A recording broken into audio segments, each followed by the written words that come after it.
There is an ingrained feeling in a farmer that marries him to the land. And this land in the Brown Summit community of northeastern Guilford County is forever ingrained in the heart of North Carolina Agriculture Commissioner Steve Troxler. Do you remember me coming out here 35 years ago to do tobacco stories? I certainly do, but I think you can see a lot has changed in these last 30-some years. Yeah, we're a lot grayer.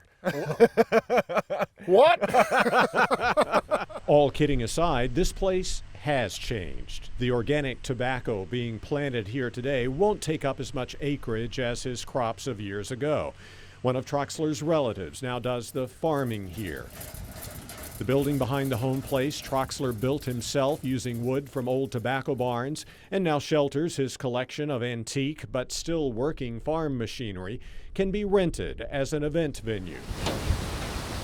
Troxler still lives in the old home place that sits majestically on the property, and just about every day he commutes between here and his office in Raleigh. But as commissioner and still a farmer at heart, Troxler's worried about what is still North Carolina's #1 industry, an industry that last year pumped nearly $96 billion into the state's economy. Why are you so worried about the industry right now, and what is keeping you up at night? Well, right now the biggest problem is risk. We have seen huge escalations in input costs. Sometimes 200%, sometimes 300%. Everything a farmer has to pay out of pocket to grow a crop is an input cost. We're all aware of high gas prices, but the cost of diesel fuel that powers most farm equipment has also hit record highs. So has the cost of fertilizer, like what went up in flames at the Weaver fertilizer plant in Winston-Salem earlier this year. When you've got a commodity that is in short supply to begin with, and you take a good chunk out with the Weaver plant, it changes the dynamics of the industry, and it puts more pressure on supply. Then there have been all the recent economic development announcements. More jobs coming into the state mean a greater demand for housing. New housing developments are among the biggest threats to farmland. To get people to hold on to farmland, first of all, farming has got to be profitable.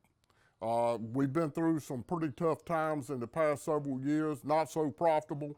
So as generational changes occur, when a realtor comes by and offers a pretty good price for the farm, it's tempting to take it. A key to maintaining profitability, especially when it comes to field crops, is finding an alternative to what has long been North Carolina's #1 cash crop, tobacco. Because fewer people in this country are smoking, 10,000 fewer farmers in the state are growing it than there were in the late 1990s.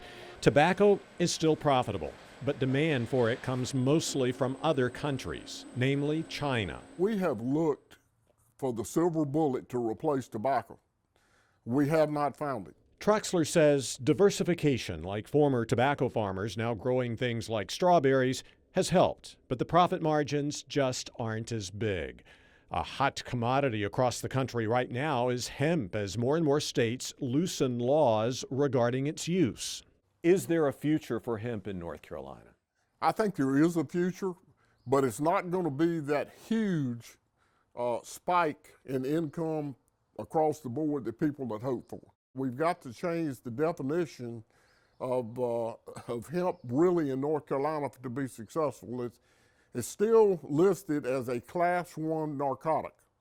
And of course, if it's listed as a Class 1 narcotic, it's illegal. But there are still plenty of legal crops being planted in North Carolina's fields. And Troxler stresses the farmers growing them can't be forgotten. Anytime that people use local products, they are putting money back in the local economy and helping farmers. And with the disruptions that we have seen in food supplies, even here in North Carolina, what I'm telling people, if you can't raise your own food, you need to be snuggling up to a farmer.